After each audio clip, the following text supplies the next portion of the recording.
निरंकार। भक्ति कर मन, भक्ति कर, भक्ति कर दातार। परमात्मा से प्यार कर। अंग संग है प्रभु परमात्मा निराकार दातार। ये देख रहे हैं, ये बाहें पसारे हुए हैं कि आजा, अब मेरे आलिंगन में आजा, मेरी और कदम बढ़ा ले, मेरी और अपने मन की सोच बना ले। बहुत भटक लिया है, क्या इनकी आवाज़ों को हम सुन पा रहे हैं? नहीं सुन रहे हैं, क्योंकि प्रभु की जो माया है, जिसने जगत में अपना घेराव बनाया हुआ है, प्रभु की कृपा से ही पीछे पीछे हमारी माया है, छलावा है, ठगनी है, सर्पनी है, डंकनी है, बंदरिया है, मालिक दाता। और जब हम भक्ति में आ जाते हैं तो फिर हम आदर और सत्कार करते हैं निरंकार प्रभु परमात्मा का, शुक्राने के भाव में आ जाते हैं। और ये भक्ति हमें जो करनी है, इस मानव जीवन में ही करने का मौका मिला है। ये हीरे जैसा जन्म है हमारा, इसे कोड़ियों बीच ना रुला दें, मिला दें मालिक दाता। हमें तो एक मिल अवस्था में आना है परमात्मा के साथ, और भक्ति सिर्फ और सिर्फ परिवार में ही रह के करनी है। भागने का नाम नहीं है परिवारों से, कर्तव्यों से, फर्जों से। भक्ति जागने का नाम है। हमारे अंतरकरण में ज्ञान का सूरज उग जाए, भोर हो जाए, फिर ये भ्रम भुले कि मैं शरीर हूं, मैं करता हूं, मैं कर रहा हूं। इस मैं से हमें छुटकारा मिल जाएगा। ये मैं जन्मों जन्मों का अंधकार मेरे अंदर समाया हुआ है। सुख और दुख से ऊपर उठकर हमें भक्ति करनी है।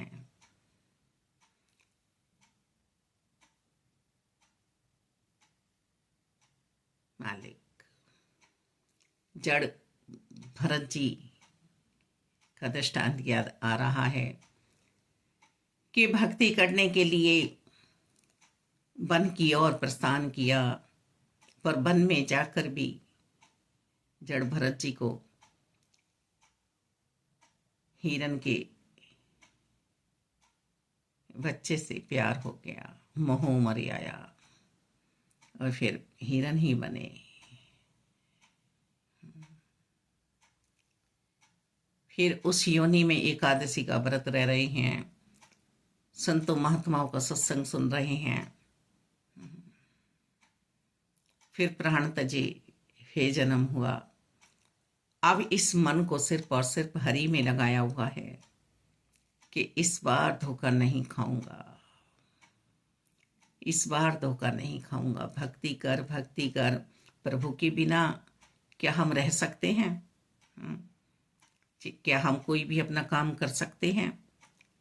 ये 5 तत्व का पुतला मानव उठ नहीं पाया था जब तक प्रभु ने अपनी आत्मा इसमें नहीं डाली थी। छठा तत्व, जैसे हम व्यंजन बना लें, खाना बनाएं, और खाने वाला एक ही गस्सा खा के कहते कि इसमें नमक नहीं है।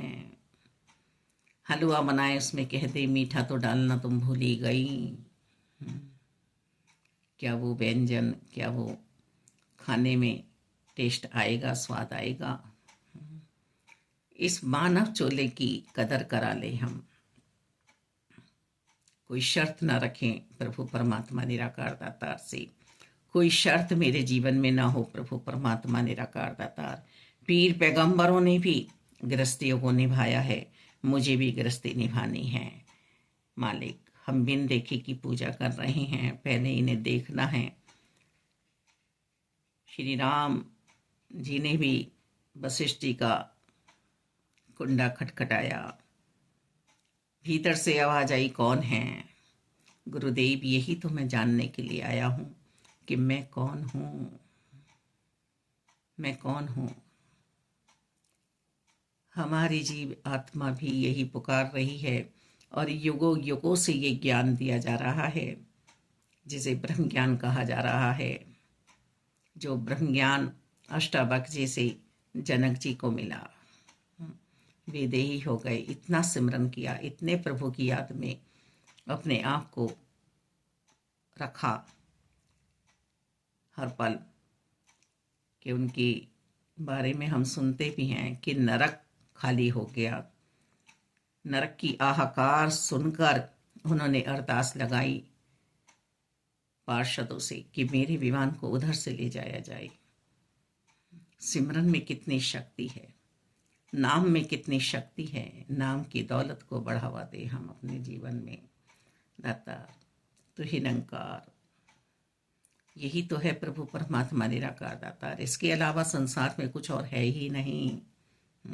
और जब एक से जुड़ जाएंगे हम, हमें पका हुआ फल बनने के लिए इशारा हो रहा है कि पहले तुम पक जाओ,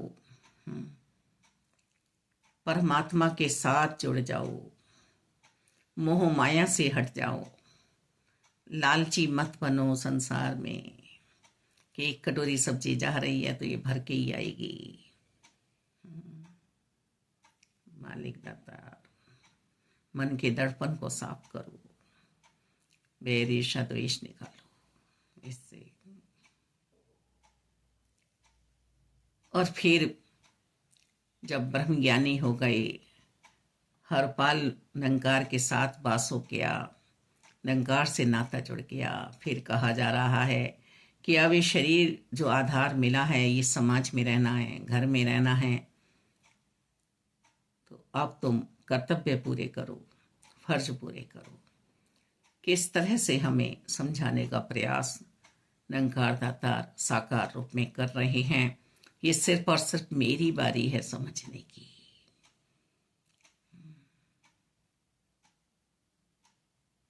वही जड़ भरत जी आज रहुगढ़ राजा जी को ब्रह्म ज्ञान की दात प्राप्त करा रही है।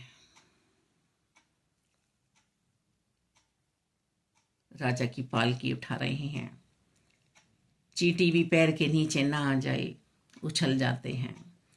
राजा को इधर उधर धक्का लगता है। राजा पूछता है ये क्यों हो रहा है? कि नया कहार जो है यही ये सब कुछ हलचल कर रहा है। बहुत उल्टा सीधा कहा रघुगण राजा जी ने। फिर पालकी से नीचे उतरे, अंधरों से मारा, चेहरे पे वही नूर है, वही आनंद है। कह रहे हैं रघुगण राजा, तुझ पे असर नहीं होता, तुझ पे असर नहीं होता। आज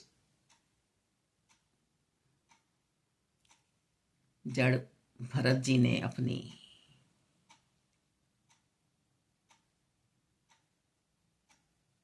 चुप्पी तोड़ी है, मौन व्रत तोड़ा है, उपदेश किया है कि मैं नहीं पिट रहा हूं, मैं हूं ही नहीं। जिसे आप समझ रहे हैं ये तो 5 तत्व का पुतला है, इसका आप ये हाल कर रहे हैं, कोड़े मार रहे हैं। मैं तो आत्मा हूं, आत्मा को कोई सुख दुख होता ही नहीं है। रघुगण राजा ने पैर पकड़ लिए, चरणों में पड़ गए। कपिल भगवान के पास जा रहा था लेने, जो वो यहीं प्राप्त हो गया, वहीं नमस्कार कर ली। गुरुदेव, भक्ति, हम नाम चिल्ला रहे हैं, प्रभु चुनरी मेरी भक्ति के रंग में रंग देना। पर भक्ति में तो मांगना है ही नहीं, यदि रिश्तों में मांग शुरू हो जाएं तो रिश्ते बिगड़ जाते हैं। हमें तो घड़ी की सुइयों की तरह से चलते रहना है। कोई धीरे चल रहा है, कोई तेज चल रहा है, पर हैं सब साथ ही। यदि वो साथ हैं तो हमें समय बता पा रही हैं, नहीं तो कोई मोल नहीं है। झाड़ू जब तक बंधी हुई है तब तक सफाई हो रही है। यदि एक एक सींक इधर उधर गिर जाएगी तो घर साफ नहीं कर पाएगी। जो उसका मकसद है सफाई का, वो पूरा नहीं हो पाएगा। तो मेरे मानव जीवन का मकसद है सिर्फ और सिर्फ परमात्मा, प्रभु की प्राप्ति। प्रभु की प्राप्ति मुझे हो जाए, प्रभु की प्राप्ति मुझे हो जाए, ऐसा प्रयास मुझे करना है। इंसानियत के धर्म को निभाना है। इंसानी चोले में आए हैं, मानवता के धर्म को निभाना है। मानव बन के आए हैं, न नर है न नारी है। मैं तो आत्मा हूँ, आत्मा हूँ, निरंकार हूँ। धर्म जोड़ता है, तोड़ता नहीं है। बस मुझे अपने से प्यार करना आ जाए तो सबसे प्यार करना आ जाएगा। अंतर्कढ़न की यात्रा पे पहुंच जाऊं मैं। जैसी भी व्यवस्था है, जहां भी मैं रह रहा हूं, रह रही हूं, बस निर्लेप रहना आ जाए। कमल का ध्यान सिर्फ और सिर्फ अपने लक्ष्य की ओर है। अपने उद्देश्य को समझें हम, क्यों बारंबार हमें जगाया जा रहा है। उठ जाग मुसाफिर भोर बही, अब रैन कहाँ जो सोबत है। जो सोबत है सो खोबत है, जो जागत है सो पावत है। प्राकृतिक का जो सुनहरा अवसर हम प्रातःकाल खो देते हैं, भोर में नहीं उठ पाते हैं, तो उसमें फिर प्रभु क्या करे। प्रभु ने तो सबके लिए ही भोर की है, प्रातःकाल हुई है। मैंने अपने जीवन में उस सुअवसर को खो दिया, तो ये गलती मेरी है। मुझे चेतन अवस्था में रहना है, मुझे चेतनता प्राप्त करनी है। मुर्दा तो सिर्फ और सिर्फ मुझे व्यर्थ की बातों के लिए रहना है। वैर, ईर्ष्या, द्वेष, नफरत, निंदा, चुगली, बहुत चौकन्ना रहना है इस जीवन में मुझे। मेरा जीवन बुराइयों में न चला जाए। मेरे संस्कार कैसे हैं और कैसे होने चाहिए, ये सिर्फ मैं ही बता सकती हूँ, बता सकता हूँ। मन के भाव सुंदर होंगे, श्रद्धा भरे होंगे, विश्वासी होंगे, तो मेरा जीवन सार्थक है, सफल हुआ है। इसमें अमीरी गरीबी का कोई लेना देना नहीं है। यहाँ पैसा नहीं चाहिए, यहाँ मन चाहिए प्रभु को, यहाँ मन चाहिए प्रभु को। गोपियों में भी जब सूक्ष्म अहंकार जागा कि हम सब कुछ छोड़े आए तेरे लिए, तो अंतर ध्यान हो गए प्रभु। ऐसा ही हमारा ध्यान भी भटक जाता है, हमारा ध्यान भी भटक जाता है। हमें अपने ध्यान को लगाना है। फिर गोपियों ने महसूस किया, एहसास किया कि अब कहना हमारे पास नहीं है। विरह में आ गई हैं, रुदन कर रही हैं आत्माएं, फिर महारास में पहुंची हैं। समय पे आई हुए किसी तत्ववेता से मुझे जानकर अर्जुन जो निरंकार रूप में मुझे बचता है। द्रौपदी ने सब पे विश्वास किया, कोई काम नहीं आया। जब निरंकार रूप में प्रभु को याद किया तो प्रभु स्वयं उसी समय हाजिर हो गए। रक्षा तो कर ही रहे थे, चीर तो बढ़ा ही रहे थे मालिक, और शांति में आ गई द्रौपदी। शांति में आ गई द्रौपदी कि मेरा रक्षक सिर्फ और सिर्फ परमात्मा है, निरंकार ही है।